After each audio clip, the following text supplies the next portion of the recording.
પ્રકારની છે, જ્યારે પણ કોઈ સાયરન વાગે અને એ સાયરનના અવાજથી એક મેસેજ જાય છે નાગરિકોને કે આ તૂટક સાયરનનો અવાજ એટલે એક ભયજનક સાયરનનો અવાજ છે.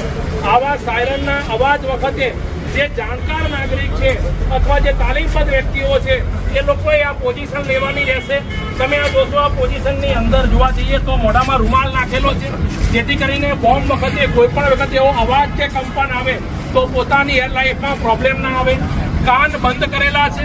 કાન બંધ કરવાનો હેતુ એવો જ છે કે બોમ્બને કારણે કોઈ પણ કારણસર એવો અવાજ આવે, એ અવાજના લીધે કાનના પડદા માટેની છાતીનો ભાગ પણ ઊંચો રાખેલો છે, જેથી કરીને જમીનની ઉપર કંપન આવે તે કંપનને કારણે પણ આપણી છાતીમાં પ્રોબ્લેમ આવે નહીં.